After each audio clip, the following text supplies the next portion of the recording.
Okay, 1 Corinthians chapter 15, verse 57 and 58.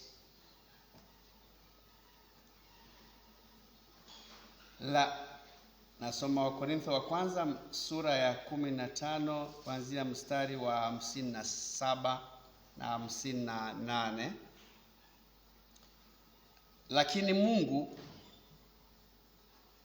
na ashukuriwe atupaye kushinda kwa Bwana wetu Yesu Kristo. Basi ndugu zangu wapendwa, muimarike, msitikisike, mkazidi sana kutenda kazi ya Bwana siku zote, kwa kuwa mwajua ya kwamba taabu yenu sio bure katika Bwana. Bwana Yesu asifiwe. Hapa tulipo tuko katika kazi ya Bwana. Neno la Bwana limetuambia kesheni na kuomba. Leo hii tuko katika mkesha tukifuata nyayo za Bwana wetu Yesu Kristo. Yeye mwenyewe alienda mlimani na kukesha, sio mara moja.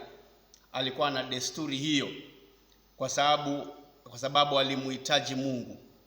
Na yeye alipokuwa hivyo pia akawa anatushauri na sisi, kesheni, ombeni kila wakati, msije mkaingia majaribuni.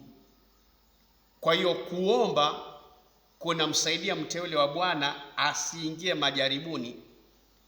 Kuna thibiti zile hali ambazo zinamtia mtu katika majaribu. Mtu anapokuwa mbali na Mungu, hana kipindi cha kuomba, majaribu huwa yanachukua nafasi, na mtu huyo anatekwa na majaribu na anakuwa mtu wa kujuta siku zote. Kwa hiyo neno la Bwana linatuambia tukazane kuomba, tusiingie katika majaribu. Na pia kuomba, Biblia inasema ya kwamba kabla ya mambo yote, dua, sala na maombezi vifanyike kwa ajili ya kila ama kwa ajili ya watu wote, tukiombea viongozi na kwa ujumla watu wote, sababu inaposema watu wote ni watu wote. Sasa tuna uhakika kwamba tunapokuwa katika maombi kama hivi tunatenda kazi ya Mungu. Na maandiko yanatuambia hapa tuliposoma ya kwamba tuzidi sana. Inasema basi ndugu, mstari wa 58, basi ndugu zangu wapendwa, muimarike, msitikisike, mkazidi sana kutenda kazi ya Bwana siku zote. Mojawapo ya kazi ya Bwana ni kuomba na kuombea wengine, kuombea kanisa, kuombea taifa, kuombea majirani, kuombea watu wote. Ni agizo ambalo Bwana alipeana tulifanye. Na hii kazi huwa si rahisi, hasa ya kuomba huwa si rahisi. Hii ni shughuli ambayo huwa haina watu wengi. Unaweza kuwaita watu waje kuimba kwaya, wakaja wengi. Unaweza kuwaita watu waketi wafanye mambo mengine, waangalie vitu mbalimbali, wakaja wengi. Lakini inapofika na wakati wa kuomba, ambayo ndio kazi ya muhimu zaidi, yenye matokeo makubwa, yenye kuendesha mambo mengi, si taifa, si kanisa na jamii zetu kwa ujumla, ni kazi ambayo haina watu wengi. Sasa maandiko yanasema ya kwamba hiyo kazi ina taabu, ina uvumilivu, sio rahisi, kwa sababu pale tuliposoma inasema tuzidi sana, sio kusherehekea. Tuzidi, tuimarike, tuzidi sana kuitenda kazi ya Bwana. Alafu inasema kwa kuwa mwajua ya kwamba nini? Taabu yenu sio bure katika Bwana. Kumbe hii kazi ya kutumikia Bwana ni ya taabu, sio rahisi, kwa sababu Biblia yenyewe imetamka pale na kusema ya kwamba taabu yenu sio bure. Sasa kama leo tuko hapa kwenye mkesha huu, twakataa kulala kwa makusudi, ni taabu hii. si raha, na hakuna sherehe tunafanya leo, hakuna chakula tunapikiwa, bali tumeacha kulala tuje hapa usiku kama huu. Kwa sababu gani? Tunahitaji Mungu. Tunahitaji Mungu atutendee mambo. Tunahitaji Mungu atufanyie mambo fulani fulani katika maisha yetu, katika jamii zetu, katika eneo letu hili, katika kanisa la Bwana, katika taifa. Na kwa hiyo mtu wa Mungu anafunga na kuomba, anakesha halali. Yote hiyo ni taabu. Kazi ya Bwana inajumuisha taabu, inajumuisha kujinyima. Kazi ya Bwana inajumuisha aina fulani ya kuumia, kwa sababu unaposikia Yesu anapanda mlimani kwenda kuomba usiku, hakukuwa na godoro kule ya kwamba aende ajilaze pale, hakukuwa na nyumba kule, bali ni mlimani. Kwa nini hiyo iko hivyo? Kazi ya Bwana inajumuisha taabu, lakini uzuri wa Mungu ni kwamba baada ya kutaabika kuna malipo. Ni kazi ambayo baada ya kuimaliza ina malipo yake. Tunaambiwa ya kwamba sio bure. Wengi waliofanya kazi ya Bwana katika Biblia, mifano mingi, hawakuwa na kipindi rahisi. Hata sisi tunaona Abraham alikuwa na kipindi kigumu pia, wakati ambapo anamtumikia Mungu. Wakati mwingine akajaribiwa, akaambiwa aende amtoe mwanawe wa pekee ambaye alikuwa ni Isaka. Hilo sio jambo lilikuwa rahisi, lakini alikazana vivyo hivyo, pamoja na moyo wake kusikia hivyo, akaenda. Tunapoangalia Musa, wakati ambapo alipokuwa anawaongoza wale wana wa Israeli, kulikuwa na kipindi ambacho Musa alikuwa anasikia hata kugombana na Mungu. Asema hawa watu, kwani mimi niliwatunga mimba hawa? Haikuwa rahisi, wangemuinukia. Hiyo yote ilimpasa Musa kuzidi kukazana vile vile, kwa sababu yameitwa. Haitegemei kama watu watarespond au hawatarespond. Angalia Musa, Mungu anakutana naye, anamwambia wewe ndio utawatoa wana wa Israeli wapi? Kule Misri. Akaanza na mazungumzo pale na Mungu, hatimaye akaenda kuifanya ile kazi. Hapo pia hakuwa na kipindi kizuri. Kunao wale ambao walikuwa wanamuinukia, kunao wale ambao walikuwa hawakubaliani naye, kwa sababu katikati ya safari wanamwambia Musa, haya mambo ndio tulikuambia pale ya kwamba tusitoke. Kwa hiyo ina maana hata kuwatoa wana wa Israeli Misri haikuwa rahisi. Wengine walikuwa wanakataa, lakini Musa hakusema kwa kuwa hawataki Mungu nimeachana nao. Hapana, aliendelea tu kuwatoa, anaendelea nao safarini. Wanafika katikati ya safari, hali zinakuwa ngumu, wanamuinukia Musa, wanaanza kumnungunikia Musa. Musa anakuwa na kipindi kigumu, taabu hiyo kwa ajili ya kazi ya Bwana, lakini alisonga mbele. Wakati mwingine ameenda mlima Sinai kwenda kuomba, kwenda kutafuta mapenzi ya Mungu. Anatarajia akute watu wakimsubiri, wakingoja amri ya Mungu. Akirudi watu wamegeuka, wanaabudu nini? Wanaabudu ndama wa dhahabu. Taabu hiyo, kuudhika. Musa akaudhika mpaka akaziangusha zile tablets alizokuwa nazo kwa hasira. Taabu hiyo ya kumtumikia Bwana.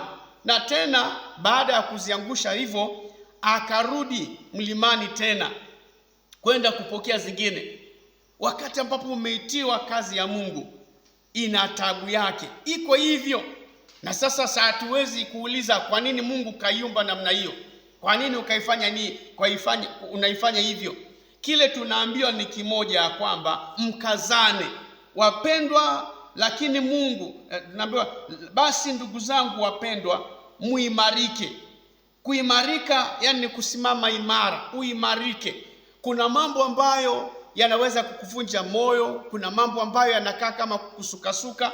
Inasema ya kwamba muimarike, msitikisike. Unapoambiwa kwamba usitikisike, hiyo ni wazi ya kwamba kuna mambo ya tikisayo utakayokutana nayo. Isaya inakuambia ya kwamba ujapopita katika maji mengi, ujapopita katika moto, ujapopita. Kwa hiyo mtu wa Mungu aliye safarini kutimiza mapenzi ya Mungu anakuwa na mapito, anakuwa na taabu, anakuwa na mambo yavunjayo moyo. Musa ana kipindi kigumu akisafiri na wale watu, na Joshua vile vile tunaona naye alikuwa na kipindi kigumu, mpaka akafika mahali akawaambia, mtasita sita katika njia mbili hadi lini? Hata lini? Amweni hivi leo mtakaye mtumikia, lakini mimi na nyumba yangu tutamtumikia Bwana. Angalia tena msimamo wa Joshua, anaimarika kama alivyoambiwa kwenye mlango wa kwanza wa Joshua ya kwamba uwe hodari na moyo wa ushujaa. Joshua akajiamulia akasema, mimi sitaki kujua watu wataresponde namna gani. As for me and my household, we will serve the Lord. Akawaambia kama Mungu ndio Baali fuateni, na yani waamue kama miungu waliokuwa naitumikia ng'ambo ya mto ndio miungu, basi waifuate, lakini mimi nitazidi kuimarika, sitafuata watu. Joshua akasema ndani ya msimamo wake, amweni hivi leo, lakini mimi nishakata kauli, as for me and my household, tutamtumikia Bwana. Wapendwa, kuna kuimarika na kuamua na kusimama wima katika jambo lile ambalo umeliamua na lile ambalo umeliambiwa na Bwana. Ukisha kuwa na uhakika nalo, Biblia inakuambia kwamba imarika katika hilo, usonge mbele. Joshua hakuangalia nani watakayemfuata, alisema kwangu mimi na nyumba yangu, wale wengine sijui, mimi na nyumba yangu tutamtumikia Bwana. Imarika mpendwa, usitikisike. Mambo ya tikisayo yanaweza kuja, mambo yavunjayo moyo. Unaangalia, unaona fulani mbona hawaji, mbona fulani hawafanyi, mbona fulani hawahusiki. Unaambiwa mpendwa, imarika, utikisike, usitikisike, kwa sababu tunaambiwa nini? Tusitikisike, tuzidi sana kutenda kazi ya Bwana siku zote. Ukishaifahamu hii ni kazi ya Bwana, maandiko yanasema uizidi kuifanya tu. Umeishaishika, umeijua, usiache, kwa sababu unapoiacha ndio unapoteza nini? Thawabu yako. Uzidi sana kuitenda kazi ya Bwana siku zote. Hapa inasema siku zote, yaani ukishaishika itende siku zote, pasipo kuangalia huku na huku, kwa kuwa mwajua. Je, mwajua? Kama mwajua thawabu yenu ipo, basi hamtaacha. Wapendwa, tunastahili kufahamu, tunastahili kujua, tunaambiwa tuikazane, tuzidi sana. Yaani pale ulipokuwa umeshika, basi zidi kabisa. Unafagia nyumba ya Bwana hivi, unaiosha, umeiosha peke yako, kina fulani hawajakuja, unaiosha, kila ukija ni wewe unaosha. Maandiko yanakuambia uzidi, kazana kuiosha. Umejipata peke yako, hiyo ni kazi ya Mungu na uhakika nayo, zidi kuifanya. Unaomba maombi peke yako, watu hawaji, zidi kuomba. Mlipangana mfunge na kuomba, umejipata uko peke yako ulifunga, inasema zidi kufanya hivyo. Si unahakika ni kazi ya Bwana? Wale ambao hawajashiriki thawabu yao wamepotea, lakini kwa sababu tunajua, imetupasa kujua. Inasema kwa kuwa mwajua ya kwamba taabu yenu sio bure katika Bwana. Tukishajua hivyo ya kwamba kuna kulipwa, ya kwamba kuna thawabu, maana unaposikia sio bure, ina maana kuna malipo. Tunaambiwa tuzidi sana, tukazane sana, basi po kuangalia, mzidi sana. Kile mmekifahamu na mmekivalia njuga kukifanya, ni kukazana kabisa. Inatutia moyo sana wapendwa, wakati huu kuangalia na kuona hata Yesu mwenyewe vile alivyokuwa. Mnakumbuka wakati alipoenda mlimani kwenda kukesha na kuomba, aliwaambia wanafunzi wake, tendeni mlimani tukaombe. Alipopanda mlimani pale, akawa naomba. Alipoomba kuja kugeuka nyuma, wanafunzi wale wengine wote walikuwa washafanya nini? Wamelala.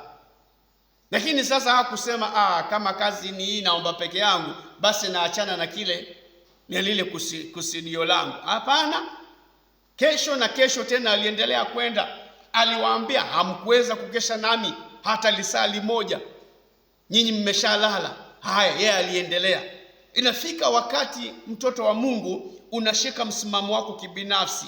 Yesu alijua njia yake, hata wakati anaambiwa jambo hili litakutokea, Yeye alijua kuna purpose moja ambayo nimetuma na Bwana kuja kuitekeleza, na mimi sibanduki katika hiyo.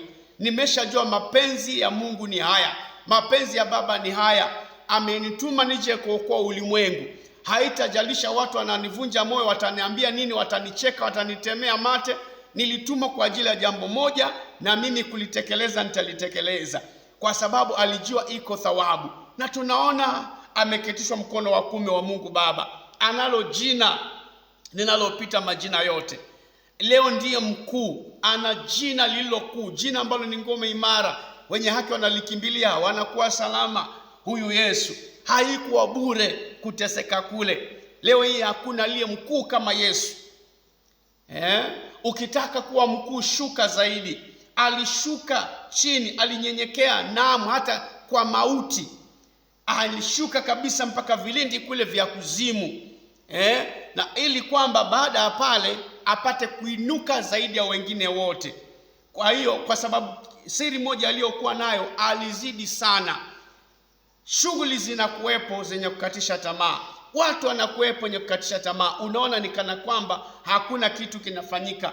Unaona ni kana kwamba vile Mungu alivyokutuma na vile kunafanyika haviendi pamoja. Wana wa Israeli wameambiwa watoke, waende katika nchi itiririkayo maziwa na asali, watoke utumwani. Wanatoka utumwani na wanaanza kutana tena na jangwa, wanaanza kutana tena na bahari ya Shamu, wanaanza kutana tena mambo ya vunjaye moyo. Lakini hiyo yote, they were supposed to be focused.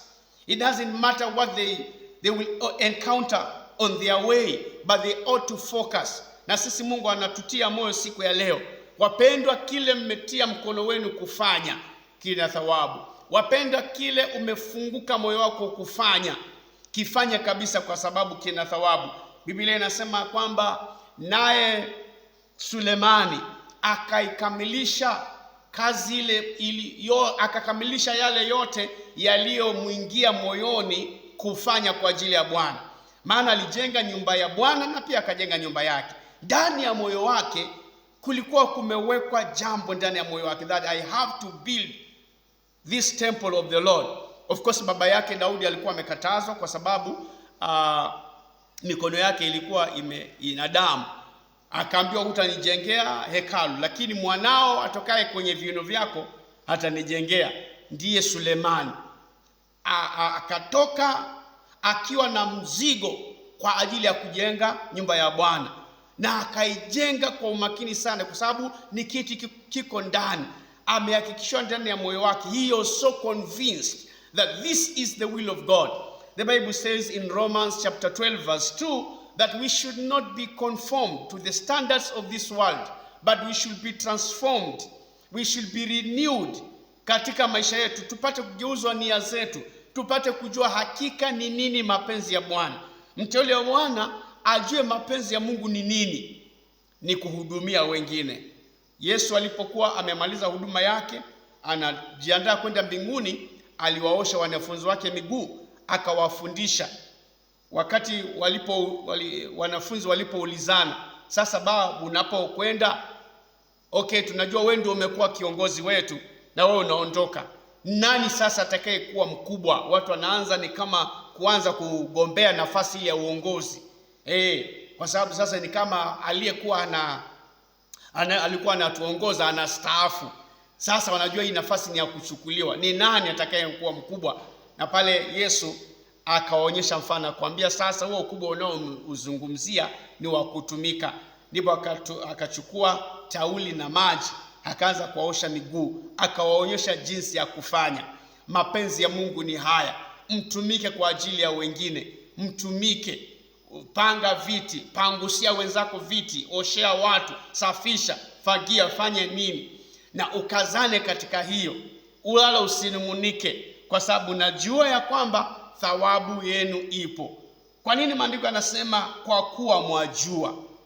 Kwa kuwa mwajua inaongea kama vile 1 Thessalonians chapter 5 verse 1 inavyosema ya kwamba kwa habari za wakati na majira haipaswi nyinyi niwaandikie, because you ought to have known these things. Mtoto wa Mungu anatarajiwa kwamba ana ufahamu, husoma neno la Mungu, akajifunza, akajua.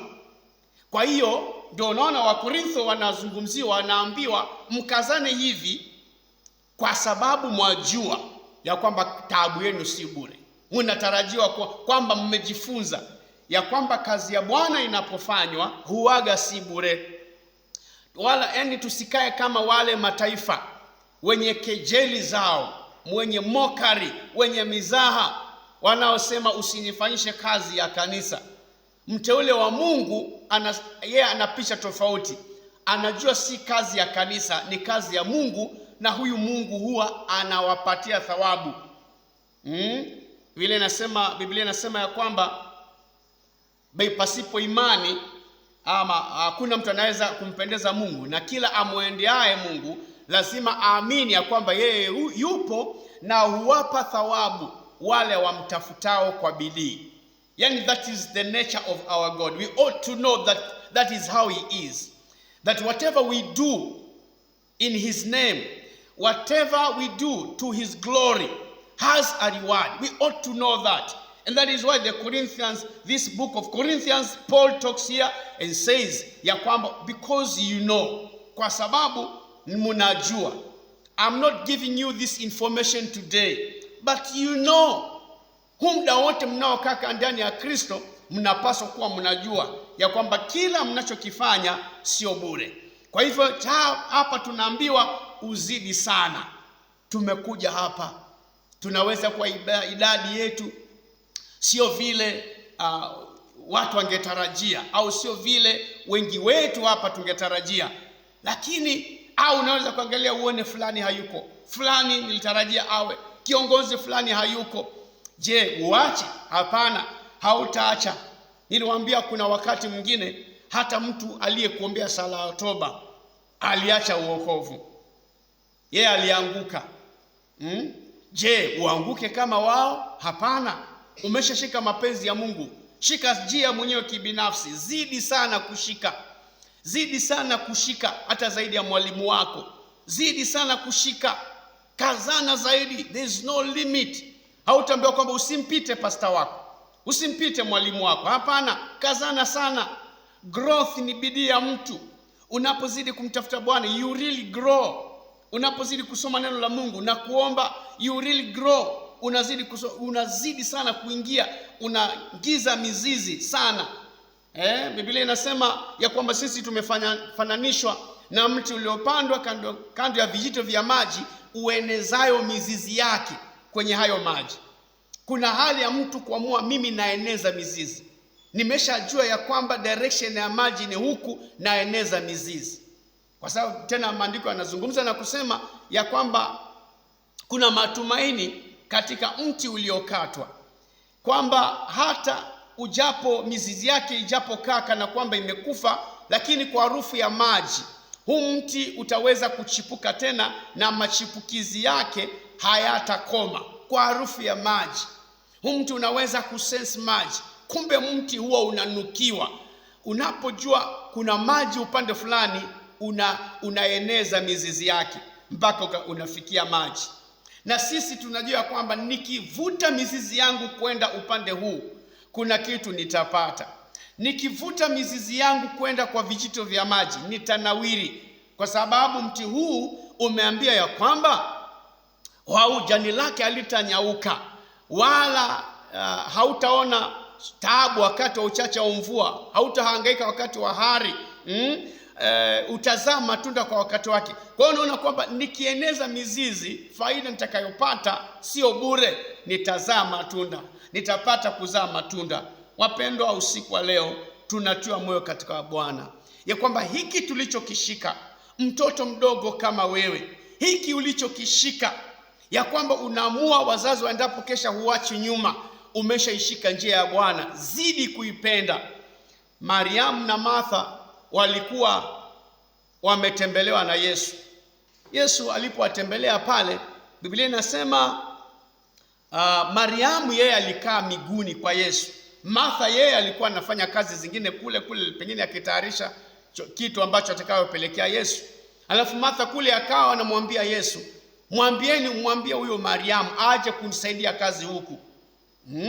Yesu akamwambia ya kwamba Mariamu yeye amechagua fungu lililo jema. Mary knew what she was doing. Alijua ni nini anapata akikaa hapo karibu na Yesu. Fungu lile ulilochagua kazana nalo.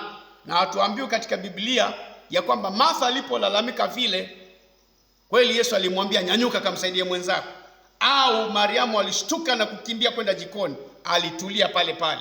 Alijua hii siwezi kuacha, najua thawabu yake. Inanikumbusha tena wakati ambapo Elisha aliambiwa na Elijah, aliambiwa na Elia.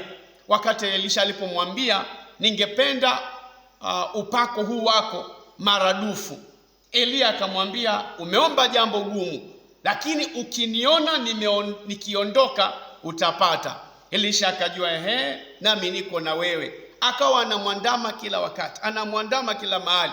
Anakutana na watumishi wengine, anamwambia wewe unajua leo bwana wako anachukuliwa? Anamwambia najua, nyamazeni. Anaendelea kumfuata. Elisha aliendelea kufuata kwa sababu alijua kila anachotafuta.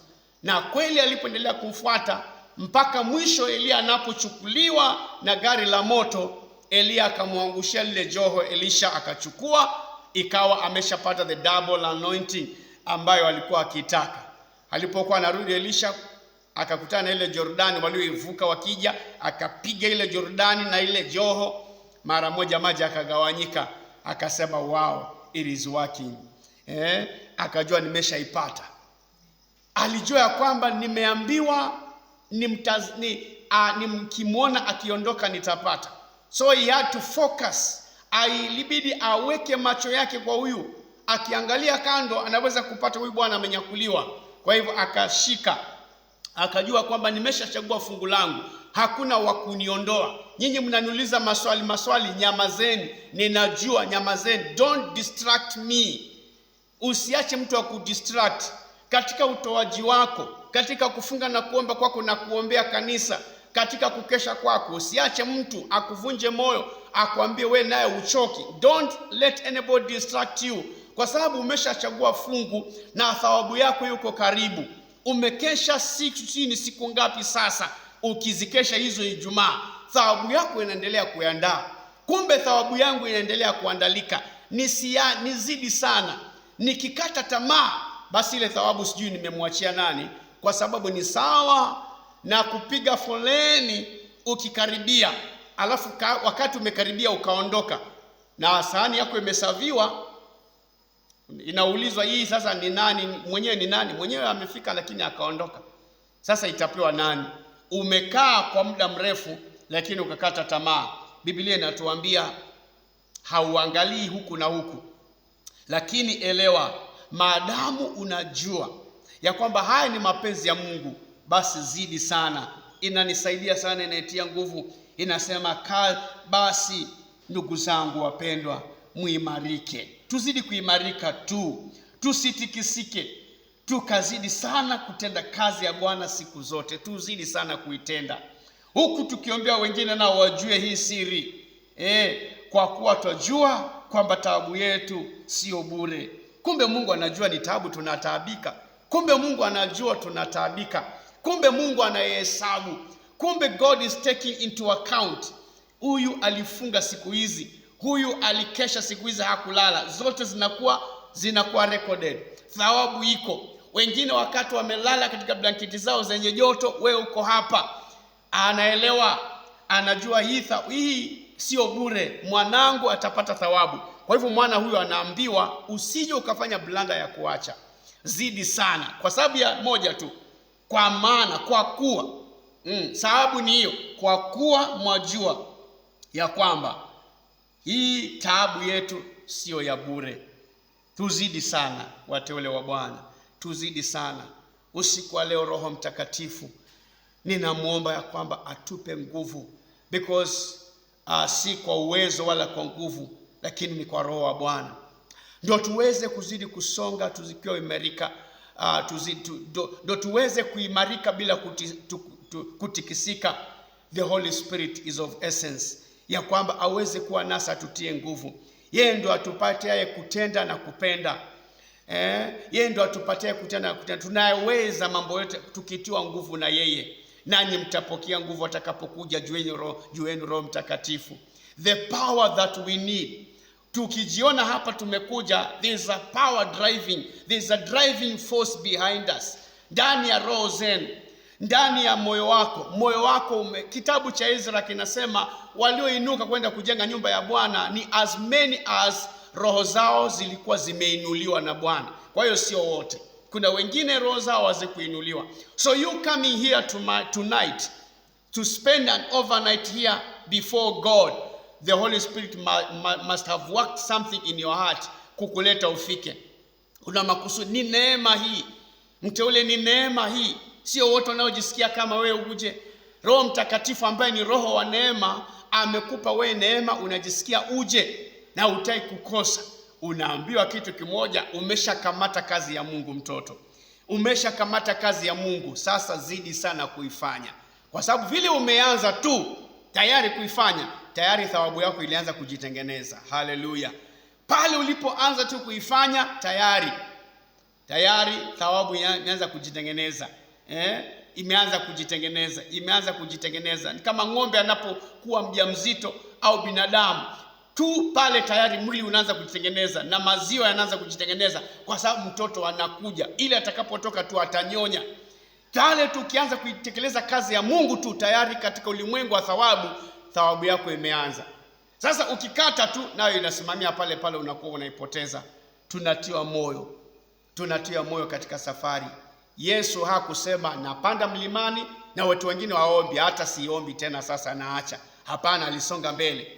Joshua na Caleb, wakati ambapo walitumwa kwenda kuspy nchi pamoja na wale wengine 10, walirudi na ripoti mbaya, wakisema hatuoni tukifaulu. Lakini wao walisema pamoja na kwamba hawa wako hivi, sisi hatutakata tamaa.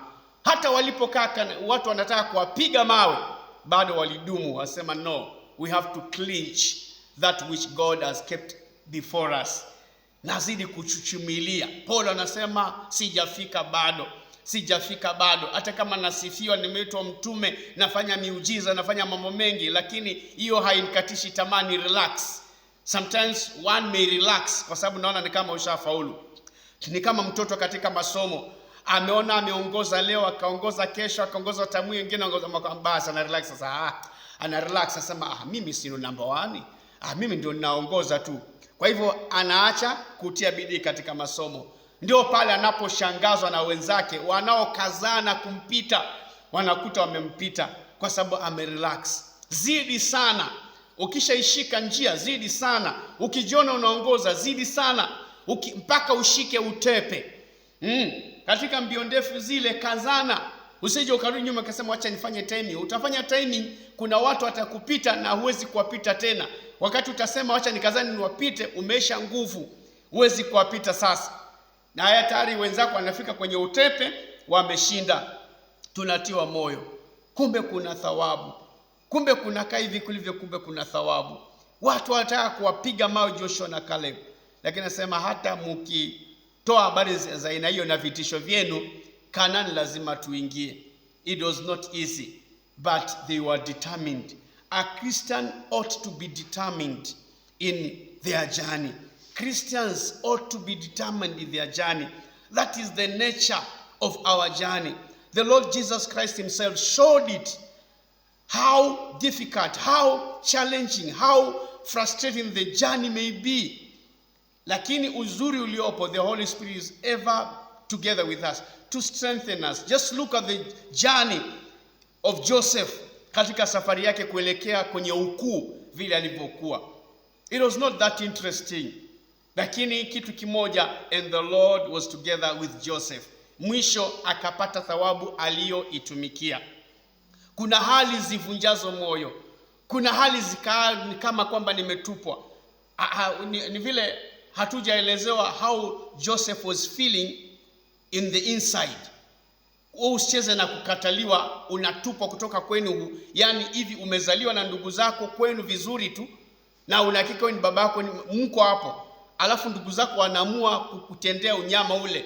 na hutaona kwenu tena. Ndio hivyo, unauzwa, umejipata katika mikono, ni kama kutekwa nyara, yani ndio hivyo, umepotezwa, hujui kwenu. Alafu nyumbani kwenu baba yako akadanganywa kwamba wewe ulikufa. So kama watu walifanya msiba wakafanya kama vile wanaofanya wakakusahau. Ndio hivyo, uoni ndugu zako, uoni baba, uoni mama, uoni nani. It was so traumatizing, but the Lord was together with him. Anaambiwa pamoja na hiyo Joseph hakukengeuka, aseme niko Misri hapa, limama ile linaniandama, after all hata mimi sioni ninaelekea wapi, maana mateso haya nimepitia, nimeletwa utumwani hapa. But he did not give up, he did not give in, he did not succumb to the temptations. He stood firm. Aliimarika, kama vile Biblia inavyosema, muimarike, musitikiswe, musitikisike, mkazidi sana. Joseph alikazana sana, hatimaye kukazana kwake kukamlipa. He knew that kuna thawabu. Ndio maana anamwambia mke wa Potifa, siwezi kufanya upumbavu huu nimkosee Mungu wangu. Ninajua Mungu wangu nikimwishia kila atanipa. Ninajua Mungu wangu nikikazana naye ile thawabu nitapata, na siwezi kukubali kuipoteza kwa sababu yako ya mke wa Potifa. He must have known what God offers. He must have known, Joseph must have known what he was going to reap katika huo uaminifu wake. So unaona safari ya wateule vile inakuwa sometimes haieleweki. Yani unashindwa ni vipi, tunasonga ama hatusongi. Unaambiwa hivyo hivyo, kazana, unaelekea kufika. Tunasonga ama hatusongi. Yesu akakataliwa. Yule aliyekuwa karibu naye, wa karibu sana, wakawa hawako karibu wakati ule sasa anaelekea kusulubiwa. Hata Petro alisema, panga ziko hapa, panga 2 Bwana, hatutakubali, tutakutetea. Yesu akamwambia, kabla jogoo halijawika mara 3 utanikana. Na kweli wakati huo sasa anashikwa, watu wote wakamtenga, akawa peke yake. But still he held on, he clung on to the purpose that God had given him. Kwa hiyo wateule wa Mungu, mashujaa wa Bwana, usiku wa leo katika kazi hii nzuri ya Bwana, mimi na wewe, kuna kitu Mungu anatuambia. Pengine ulikuwa unasikia kukata tamaa, huoni kama unaweza kuendelea. The Lord is saying, usije ukafanya blanda kama hiyo, kwa sababu mwanangu, pale uliposhika tu nilikuona na ninakuangalia vile unakuja. Usiende kando. Ninaona favor vile ambavyo umeshashika hivyo, na kuona usije ukakata tamaa. Hivyo unakuja vizuri sana. Isaya vile unakuja vizuri sana. Mama mchungaji vile unakuja vizuri. Ndugu vile unakuja, dada vile unakuja vizuri. Na hivyo ndio nataka thawabu yako ndio unaielekea. Umelenga thawabu kabisa, sio bure, unaelekea kwenye malipo. Usitikiswe na mtu, imarika, usidanganywe hapo njiani, usiangalizwe huku na huku. Joshua akaambiwa, ili waongozi hawa wana wa Israeli vizuri, uwe hodari na moyo wa ushujaa, na neno hili lidumu kinywani mwako, usiangalie kwenda kulia wala kushoto. Aliambiwa hivi. Kwa hiyo usitetereke. Don't be distracted. Kwa maneno mengine, don't be distracted. Inakaa it's not that easy, but huo ndio ukweli. May the Lord strengthen us. May the Holy Spirit strengthen us, because we can only do all things through him who strengthens us. It is not by power, not by mighty, but by his Spirit. May the Holy Spirit be involved in your journey as you maintain God's purpose in your life. May the Holy Spirit strengthen you and me so that we may accomplish the purpose, that we may accomplish the mission which the Lord has called us unto tonight, in the name of Jesus. Kwa hiyo tutie nguvu katika Bwana usiku wa leo. Ndivyo safari ilivyo. Kwa kweli kuna wengine ukata tamaa, Kwa kweli kuna wengine huona hakuna kitu kinafanyika. Kwa kweli kuna mtu anaweza fika mahali aone ni peke yangu. Unaambiwa kitu kimoja. Mariamu hakusema Martha, njoo tukae huku. Yeye Yesu alipofika tu alijua mimi namtaka Yesu. Akakaa miguuni pake hapo. Wala hakuitana njoo, wala hakuulizana na Martha, hivi tupike chai, hivi tuandae kitu au tukae miguuni. Moja kwa moja alijua mahali pazuri pa kukaa ni miguuni pa Bwana. Akachagua fungu lake. Unaona, dada yake yeye hakuwa na akili hiyo. Dada yake yeye alikuwa analalamika. Dada yake kuna kawaida kunakuwa na mgawanyiko. Unaona, kwenye kundi la watu 12 waliotumwa kulikuwa na mgawanyiko mara mbili. Kuna wale waliokuwa na shaka, waliosema tumeona watu warefu na hatutafaulu, na kundi moja la watu wawili lililosema we have to move on, we are going to press on and we shall be successful. Kwa hiyo katika pale Yesu alipotembelea ile nyumba pia kugawanyika makundi mawili. Kuna Martha, ama kugawanyika pande mbili. Kuna Martha aliyeshika shughuli za kawaida, na kuna Mariamu aliyechagua bila kusema mwenzangu nawe vipi. Katika safari ya Mungu, kumbe hatulizani mwenzangu vipi. Unaishika unasonga mbele. Unashika unasonga mbele. Maana mioyo yetu inawaza tofauti. Imani, you cannot share faith. Mwingine ana imani nzito, yako umeamua kwa hafifu. The other one desires to grow, and the other is not really interested in growing, yuko tu pale. So kama tutafuatana, you may not accomplish your purpose. Ndio maana Mungu anaongea na watu kibinafsi. So tonight let us be encouraged in the Lord. Na tiwa moyo kama inavyokutia moyo wewe. This is what the Lord is saying. Maadamu hiki unachokifanya ni kazi ya Bwana, Mungu anasema, hasemi mmefanya sana wanangu na mko peke yenu mmechoka, pumzikeni. Anasema tuzidi sana. Roho Mtakatifu, tupe nguvu za kuzidi sana kuitekeleza kazi yako. Roho Mtakatifu, wewe ndio msaidizi wa kazi hii. Roho Mtakatifu, wewe ndio kutusaidia. Bwana Yesu, wewe ulijua ya kwamba kazi iliyo mbele yetu hatutaienda peke yetu, ndio maana ukatuma msaidizi. Ewe Roho Mtakatifu, si kwa uwezo wala kwa nguvu, bali ni kwa uwezo wako. Ni kwako wewe tunafanya kila kitu. Ili tuzidi sana kuitekeleza kazi ya Bwana. Roho Mtakatifu, ni wewe wa kutupa hizo nguvu. Ni wewe wa kuamsha roho zetu, ili tusiwe ni sisi tunaishi, iwe ni wewe. That it may become automatic, that it may become part of us, that we may love it. Kuomba na kutafuta uso wa Bwana, ya kwamba hutakuja mkesha kwa kukokotwa, kwa kuvutwa, kwa kuhimizwa sana, kwa kusukumwa, kwa kukumbushwa mno.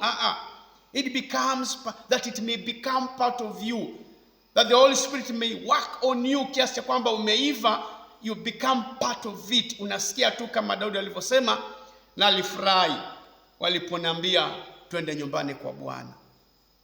Haikuwa ni kitu cha kumbo kusema kwamba tena hivi ni watu kwenda nyumbani kwa Bwana. Anangoja ifike. Ukiona watu mtu Jumapili inaweza kufika na haji kanisani na ni mzima, anashughulika, anafanya shughuli zake zingine, huyo mtu Jumapili haina kazi kwake, hana furaha na nyumba ya Bwana.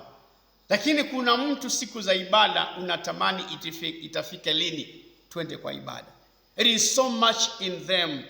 The Holy Spirit has worked big work in them, quite a big deal in their hearts, ya kwamba it becomes so automatic.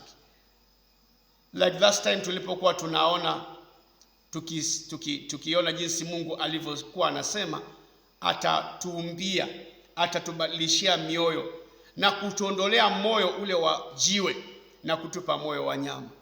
Moyo wa jiwe ni ule ambao unasikia kusinyika ukisikia kazi ya Mungu. Moyo wa jiwe ni ule unasikia safari kuwa ni mzito. Moyo wa jiwe ni ule ambao unasikia mapenzi ya Mungu ni mzigo. Lakini punde tu moyo wa jiwe ukiondolewa, ukipewa moyo wa nyama, basi ule moyo unamfurahia Mungu.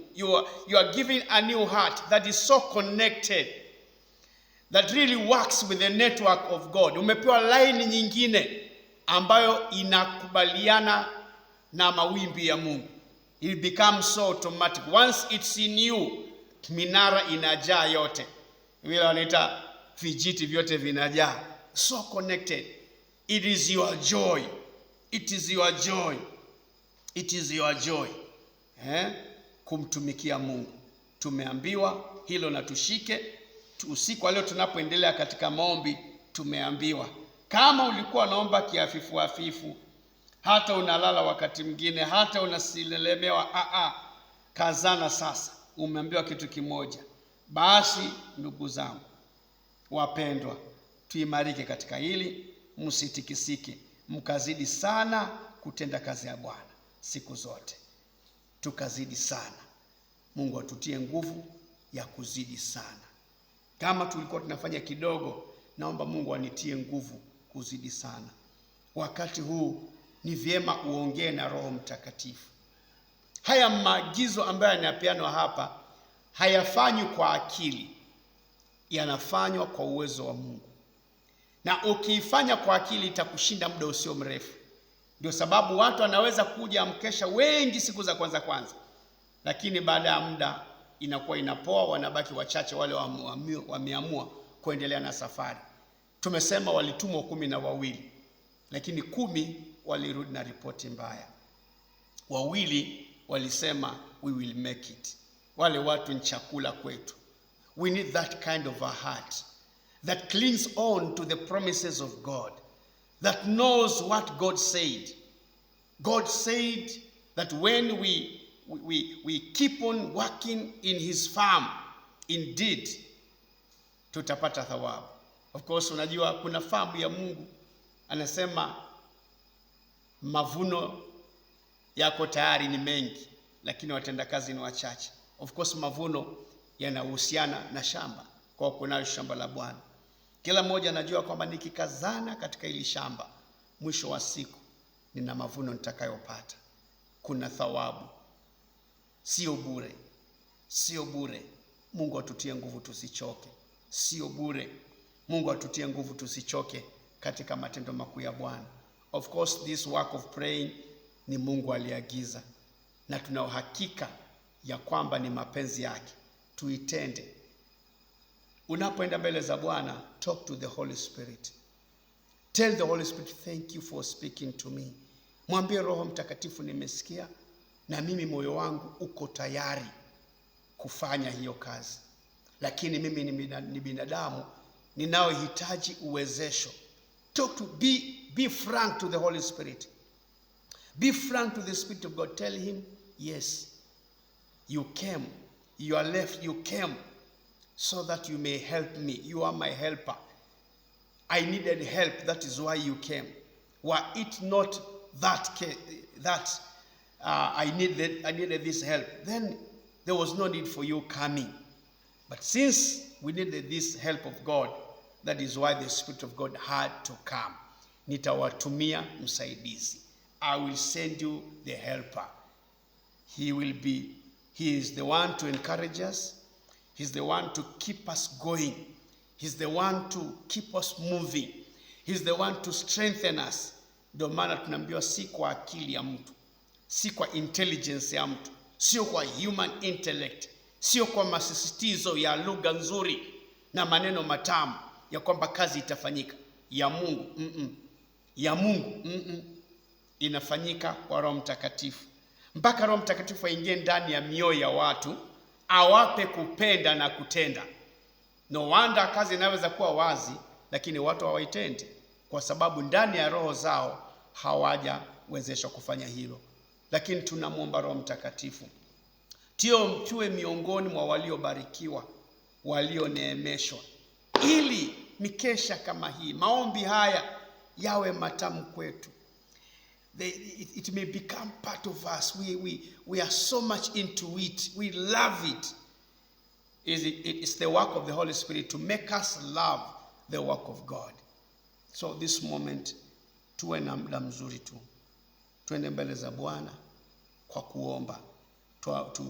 Tuanze kumuomba Mungu kwa kuhusiana na neno hili, ya kwamba mwambie Bwana, ndio ningependa kuifanya kazi yako. Bwana, umenihimiza nifanye kazi yako, tena nizidi kuifanya.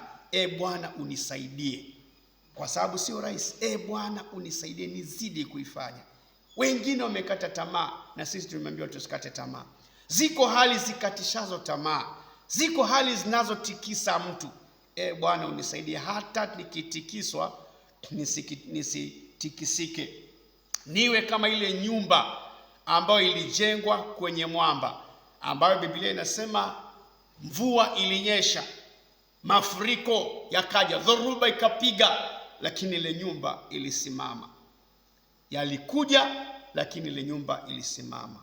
Hali zijapo za kukatisha tamaa zisikutikise.